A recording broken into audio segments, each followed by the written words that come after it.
Hi everybody, and welcome in on this Tuesday, a beautiful Tuesday we might add, watching that thermometer go past 60 degrees. Isn't that something? The Tennessee Court of Appeals recently ruled that former La Follette Administrator David Young can have a new trial. Campbell County High School and Jellicoe High School hit the road for the regional attorney, and a Pentecostal pastor from Kentucky has died from a snake bite. These stories and more coming up on your news at 5:30.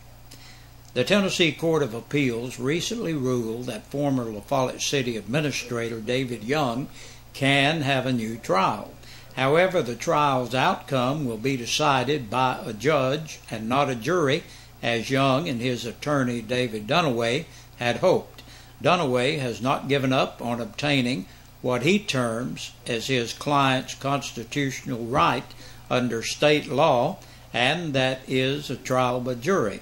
Last week, Dunaway filed an appeal to the Tennessee Supreme Court to see if he can get the Court of Appeals ruling reversed to get a jury trial for his client.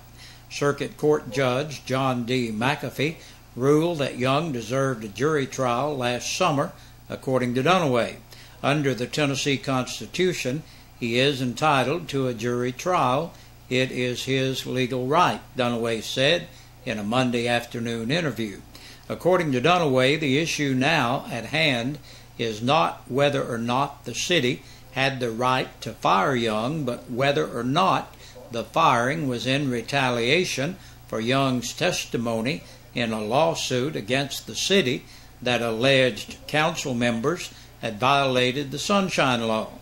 Normally, in Tennessee, a plaintiff is not entitled to a jury trial if the lawsuit is against a municipality unless there are specific circumstances allowed by the state. According to Dunaway, Young should have been protected under the Whistleblower Protection Act, also known as the Tennessee Public Protection Act. Young was terminated from his duties in 2009 by the La Follette City Council after City Clerk Linda White alleged he had sexually harassed and intimidated her. According to Dunaway, White never followed up with a civil suit against Young, who filed a lawsuit against the city challenging the termination. The trial court found the city had acted without sufficient evidence to support its allegations and voided the firing. The Court of Appeals, however, ruled that under the terms of Young's contract, the city did have the authority to fire him, so the final issue comes down as to whether the firing was done in retaliation, according to Dunaway. Young said he was offered a contract for 4 years as the city administrator and that he honored that contract. Then it was renewed for another 4 years, and during the second 4-year contract, council and mayors changed. Young added that he took the job counting on it being his career and was fired not long after signing the new contract. The city told me the new administration had not authorized the new contract, Young said. Dunaway, who is also representing another former La Follette City administrator, Billy Russell, in a lawsuit against the city, said the city's charter will continue to create problems and open the city up to lawsuits. Anytime the city administrator differs with the mayor, the city charter is going to cause conflict. The charter states the day-to-day running of the city is up to the city administrator, and if the mayor wants to run the city, then it's bound to create a problem, Dunaway said. He added that if the city wanted to be run by the mayor, then it ought to amend its charter.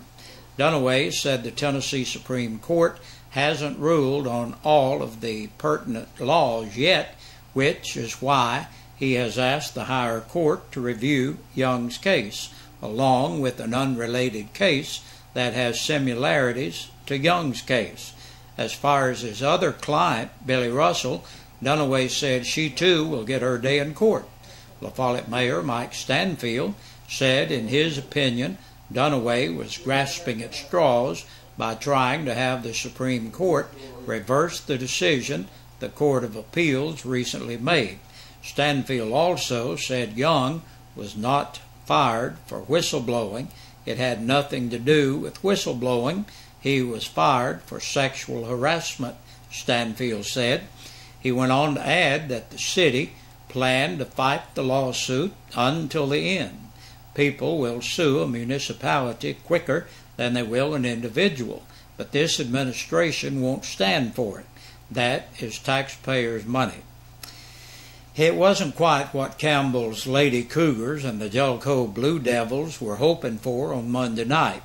Campbell leading at halftime, and Jellicoe, regular season co-district champs with Oneida, were eyeing berths in their respective district championship games, but it was not meant to be. Powell, which ran the table in the district regular season race, came from 2 down at the break to advance to the title game tonight at 8 o'clock against Anderson County. Coalfield upset Jellicoe 80-68 at Wartburg on Monday night on its way to Wednesday's championship round with 6-seeded Wartburg. It's Coalfield's first trip to the district final since 1993. Campbell plays Halls tonight at 6 o'clock at Powell, while Jellicoe faces Oneida on Wednesday at 6:30 at Wartburg.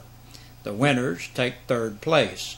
Josh Parker has the call of Campbell County High School and Halls over WLAF right here tonight in just a few minutes at 6 o'clock. A Pentecostal pastor from Kentucky died February 15th from a snake bite sustained while worshiping at his church.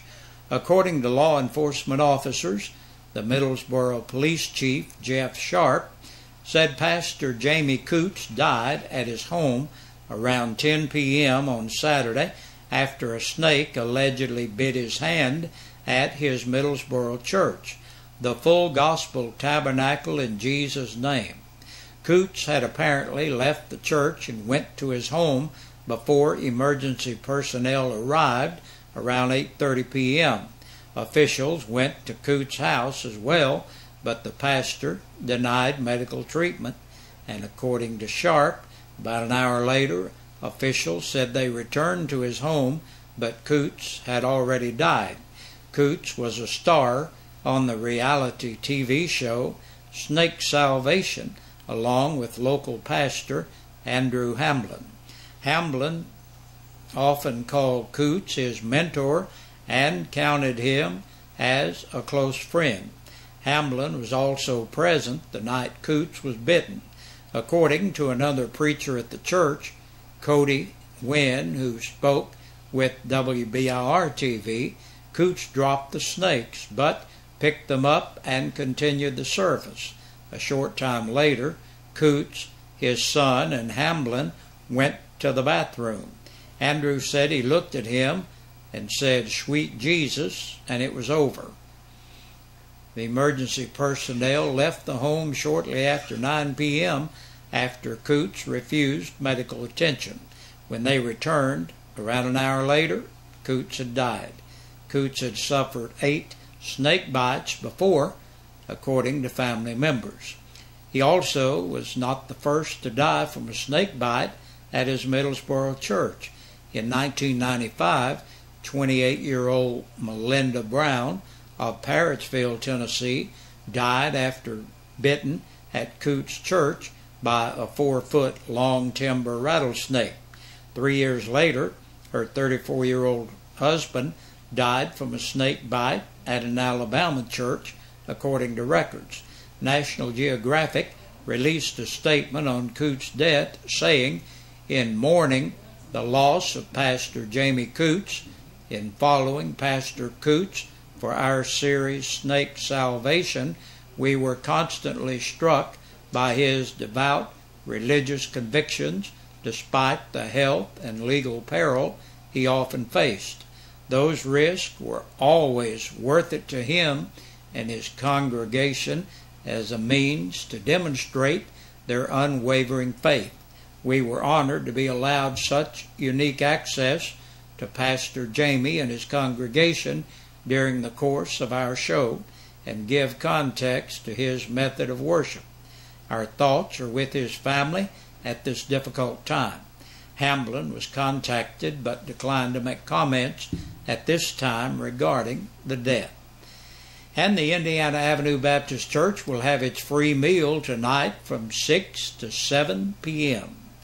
That's a look at our news today. We'll be back in a moment and look at the press release from the Campbell County Sheriff's Department.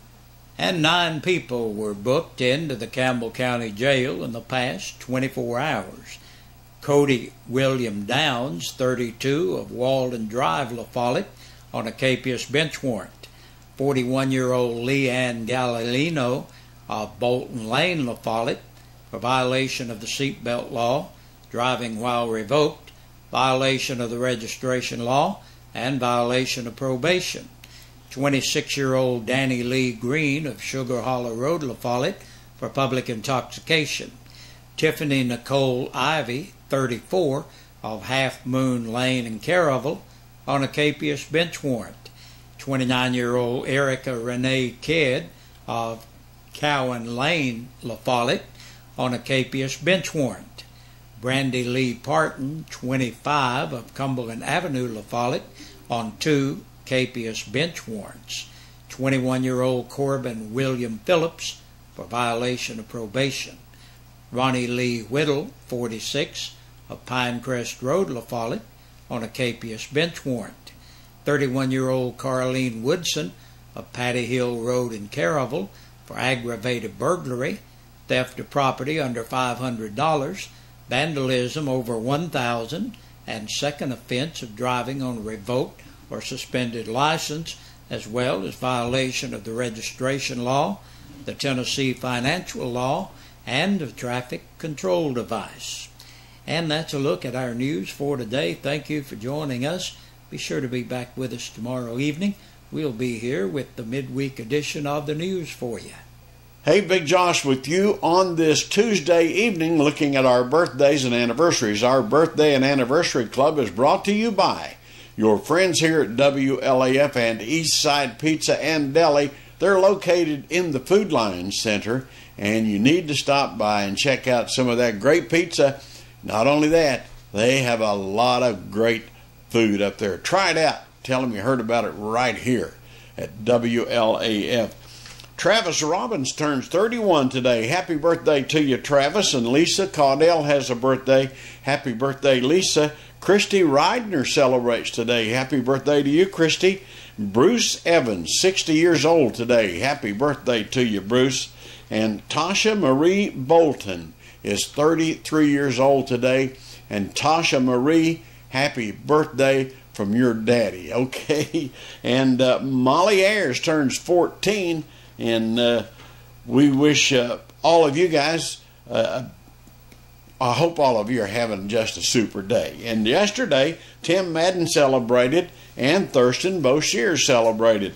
So happy belated birthday to Tim and Thurston. We hope all you guys had a great day. Now listen, if you're celebrating your birthday or your anniversary today, and for some reason we don't have your name on our list, it would make it really nice if you would get your name in here, even if it's a little late, so we could put your name in the drawing, and you'd be eligible to win a birthday dinner for two or an anniversary dinner for two from your friends here at WLAF and Eastside Pizza and Deli. They're located in the Food Lion Center. Good Lord willing, see you tomorrow.